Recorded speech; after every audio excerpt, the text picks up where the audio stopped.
Hello ഉണ്ണി, hi ബാമ.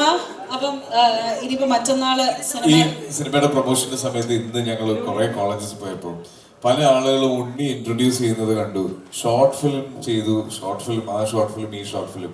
ഞാനൊരു കാര്യം വാക്ക് തരാം, 9-ാം തീയതിക്ക് ശേഷം ഉണ്ണിക്ക് ഒരു ഷോർട്ട് ഫിലിമിന്റെ അഡ്രസ് ആവശ്യം ഉണ്ടാവില്ല. ഉണ്ണിലാലു എന്ന് പറഞ്ഞ ആക്ടറിന്റെ രേഖാചിത്രത്തിന്റെ പേരിലായിരിക്കും ഇനി എല്ലാവരും അറിയപ്പെടാൻ പോകുന്നത്, എല്ലാവരും അറിയുന്നത്. എനിക്കൊരു കാര്യം പറയാനുണ്ട്. സത്യം പറഞ്ഞ ഞാൻ സീരിയസ്ലി ഭയങ്കര ഡൈഹാർഡ് ഫാനാണ്. സത്യമായിട്ടും സത്യം പറഞ്ഞാൽ ഓൾമോസ്റ്റ് എൻ്റെ കുറേ കൂട്ടുകാരോടെ ഉണ്ട്. ഞാൻ മീഡിയയിലൊക്കെ വർക്ക് ചെയ്തുകൊണ്ട് എല്ലാവരും എനിക്ക് അറിയാം. സോ ഞാൻ അറിയാലോ കുറേ സ്ട്രഗിൾ ചെയ്തിട്ടാണ് സിനിമയിൽ ചാൻസിന് വേണ്ടിയൊക്കെ കഷ്ടപ്പെട്ടിട്ടാണ് ഞാൻ സിനിമയിൽ എത്തിയത്. സോ ആ സമയത്ത് എനിക്ക് ഭയങ്കര ഇൻസ്പയർ ആയത് ആസിക്കായിരുന്നു. ആസിക്കിൻ്റെ ഒരുപാട് പടത്തിൽ ഞാൻ ജൂനിയർ ആർട്ടിസ്റ്റ് ആയിട്ടുണ്ട്. അതായത് ഐ തിങ്ക് സെവൻസ് എന്നൊരു പടമുണ്ട് കോഴിക്കോട് ഷൂട്ട് ചെയ്ത്. ആ സമയത്താണ് ഞാൻ അസിക്കനെ മീൻസ് ഇപ്പം ഞാനാണെങ്കിൽ എനിക്ക് ബാക്ക്ഗ്രൗണ്ട്സും പരിപാടി ഒന്നും ഇല്ലാതെ വന്നതുകൊണ്ട് ആ സമയത്ത് ഞാൻ അങ്ങനെ കണ്ട ഒരാളെ ആസിക്കായിരുന്നു എൻ്റെ ഒരു ഇൻസ്പിറേഷൻ. എല്ലാവരും ഓൾമോസ്റ്റ് നമ്മളെല്ലാ സിനിമക്കാരും ഇൻസ്പിറേഷൻ എന്ന് പറയുന്നത് നമുക്ക് ബാക്ക്ഗ്രൗണ്ട് ഇല്ല ഒരാൾ വരുമ്പം അവരാണ് നമ്മൾ ഇൻസ്പിറേഷനായിട്ട് കാണുന്നത്. അപ്പോൾ ഞാൻ ആ സമയത്ത് ആസിക്കിനെ പോലെ ആവണം, അല്ലെങ്കിൽ അങ്ങനെ മുമ്പോട്ട് പോകണം എന്നൊക്കെ വിചാരിച്ച ഒരാളായിരുന്നു. അങ്ങനെയാണ് ആദ്യമായിട്ട് ഞാൻ ജൂനിയർ ആർട്ടിസ്റ്റായിട്ട് പോകുന്ന സമയത്ത് ആസിക്ക് അവിടെ കോഴിക്കോട് വന്നപ്പോൾ ഞാൻ തപ്പി പിടിച്ച് ഞാൻ അവിടെ വന്നു. ഫോട്ടോ എടുത്തു ഞാൻ ആ സമയത്തൊക്കെ അതെടുത്തു. ദെൻ ഞാൻ പിന്നെ ഞാൻ കുറേ ട്രൈ ചെയ്തു. പിന്നെ അസിങ്ങനെ ഞാൻ കാണുന്നത് അമർക്ബർ എന്ന മണിയുടെ ആ സമയത്താണ്. ആ സമയത്ത് അസിങ്ങ മറ്റേ കാലിൽ പൊട്ടിക്കിടക്കുന്ന സീനില്ലേ, ആ സീനിൽ സൈഡിൽ അറ്റൻഡറായിട്ട് ഞാൻ ഇങ്ങനെ നിൽക്കുന്നുണ്ട്. സോ അതുപോലെ ഞാൻ ഭയങ്കര ഫാനാണ്. ആക്ച്വലി നമ്മൾ സംസാരിച്ചില്ല, ഒരു വട്ടം സംസാരിച്ചുള്ളൂ. എനിക്കൊന്നും പറയണമെന്നുണ്ട്. ഇനി I really love you, thank you so much. ഞാൻ കുറച്ച് ഷിവറായി. അപ്പോൾ സിനിമ എല്ലാവരും കാണണം.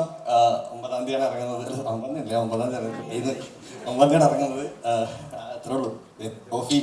ജോഫി കുറേ വർഷമായിട്ട് എൻ്റെ കൂട്ടുകാരനാണ്. അപ്പം ജോഫി ഈ ഒരു ക്യാരക്ടർ എനിക്ക് തന്നതിൽ താങ്ക് യു സോ മച്ച്. എനിക്ക് വേണ്ടി കുറേ സ്ട്രഗിൾ ചെയ്തിട്ടുണ്ട് ക്യാരക്ടർ. കാരണം ഞാൻ വേറെ സിനിമ എനിക്ക് കിട്ടിയായിരുന്നു.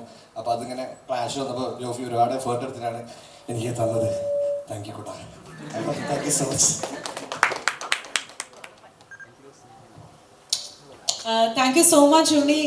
ഞങ്ങൾ നേരത്തെ ഇവിടെ സംസാരിച്ചുകൊണ്ടിരിക്കുകയായിരുന്നു സ്വപ്നം കാണുന്നവന്റെ ആണ് എന്ന സിനിമ എന്ന്. അപ്പം ഉണ്ണിക്ക് വേണമെങ്കിൽ ഉണ്ണിയുടെ ഒരു റോൾ മോഡൽ എന്ന് പറഞ്ഞാൽ എന്നും വെക്കാവുന്ന ഒരാളാണ് ആസിഫ് അലി. അതല്ല ഞാൻ പറഞ്ഞു, ഉറപ്പായിട്ടും ഞാൻ തുടങ്ങിയത് സമയത്ത് ഞാൻ ആകെ കണ്ട അല്ലെങ്കിൽ ഒന്നുമില്ലായ്മ എന്ന് വരിക എന്ന് പറയുന്നത് എല്ലാവർക്കും അറിയാലോ.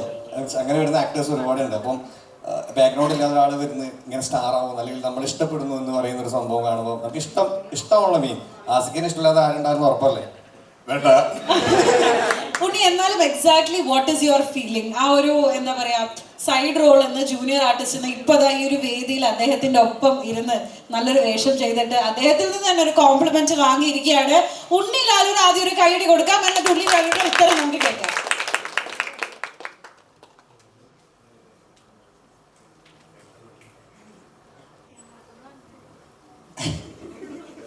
എന്താ പറഞ്ഞേ? എനിക്കറിയാം Cloud9 ഫീലിംഗ് ആണെന്ന്. പക്ഷെ എന്നാലും ഇപ്പൊ അദ്ദേഹത്തിന്റെ ഒപ്പം ഈ ഒരു സ്റ്റേജ് ഷെയർ ചെയ്യുമ്പോൾ ആ ജൂനിയർ ആർട്ടിസ്റ്റ് എന്നുള്ളൊരു ഗ്രോത്ത് ആണ് നമ്മൾ ആലോചിച്ചത്. ഒരുപാട് പേർക്ക് നിങ്ങളൊരു മോട്ടിവേഷൻ ആവാം. So say something please. സത്യം പറഞ്ഞാൽ ഒരുപാട് സന്തോഷമുണ്ട്. ഞാൻ അവിടെ നിന്ന് ഇരിക്കുന്നോ, ഇങ്ങനെ സംസാരിക്കാൻ പറ്റുന്നോ, ആസിക്കിനെ ഇങ്ങനെ സംസാരിക്കാൻ പറ്റുമെന്ന് ഞാൻ സ്വപ്നത്തിൽ പോലും വിചാരിച്ചിട്ടില്ല. ദിസ് ഈസ് സീരിയസ്ലി എനിക്കറിയില്ല. ഞാൻ ഇങ്ങനെ സംസാരിക്കാൻ പൊതുവേ ഞാൻ ഇങ്ങനെ സംസാരിക്കാൻ വളരെ കൊതുവായി. എൻ്റെ മീനാക്ഷിക്ക് അറിയില്ല. ഐ തിങ്ക് ഞാനിപ്പോൾ വേറൊരു ഫീലിലാണ് ഇപ്പോൾ ഇരിക്കണത്. എനിക്ക് ഭയങ്കര സന്തോഷം. ആസിക്ക ഓരോ സമയത്ത് എന്നോട് ഞാൻ അങ്ങനെ വിചാരിക്കും, അന്ന് ഫസ്റ്റ് കണ്ട് സംസാരിച്ചല്ലോ നമ്മൾ. അപ്പം തന്നെ ഞാൻ അയ്യൻ്റെ അമ്മേ അങ്ങനെയായിരുന്നു. ഇപ്പം എനിക്ക് ഭയങ്കര പ്രൗഡ് തോന്നുന്നു, ഭയങ്കര സന്തോഷം തോന്നുന്നു. Thanks to God. പിന്നെ എല്ലാവരും എന്നെ സപ്പോർട്ട് ചെയ്ത എല്ലാവരോടും thank you so much Unni. And Bhama, എന്താണ് പറയാനുള്ളത്? യെസ്, അപ്പം എന്തായാലും 9th ഫാൻഗേൾ മൊമെന്റ് ഒന്നും പറയരുത് കേട്ടോ, സിനിമയെ പറ്റി തന്നെ പറയണം. അപ്പൊ സിനിമയെ പറ്റി തന്നെ ചോദിക്കാം.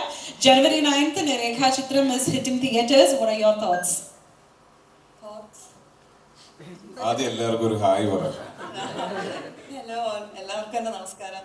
എനിക്ക് ഇത്രയും സംസാരിച്ച ഒട്ടും പരിചയമില്ല. 4 പേര് കൂടി എനിക്ക് നല്ല ടെൻഷൻ വരും. അപ്പം ഞാൻ അതിങ്ങനെ ഇവിടെ ആലോചിച്ചുകൊണ്ടിരിക്കുന്നത് എന്താ പറയേണ്ടതെന്നുള്ളത്. January 9 രേഖാചിത്രം റിലീസ് ആവാണ്, നിങ്ങൾക്ക് എല്ലാവർക്കും അറിയാം. അപ്പം ഇതിലെൻ്റെ ക്യാരക്ടർ ഞാൻ ആസിഫിൻ്റെ പേരായിട്ടാണ് ചെയ്തേക്കുന്നത്. ഒരു ജേർണലിസ്റ്റ് ആയിട്ടാണ് ഞാൻ ഇതിലത്തെ ക്യാരക്ടർ പ്ലേ ചെയ്തിരിക്കുന്നത്. ബാക്കിയുള്ള ഡീറ്റെയിൽസ് പറഞ്ഞാൽ സിനിമയുടെ കഥ മൊത്തം പറഞ്ഞു. ഒരു അപ്പുറത്തെ സൈഡ് നോക്കുന്നുണ്ട്. അതുകൊണ്ട് എല്ലാവരും തിയേറ്ററിൽ പോയി തന്നെ സിനിമ കാണാൻ സപ്പോർട്ട് ചെയ്യും. ഓബ്വിയസ്ലി നിങ്ങളെ സപ്പോർട്ട് ചെയ്യുന്നത്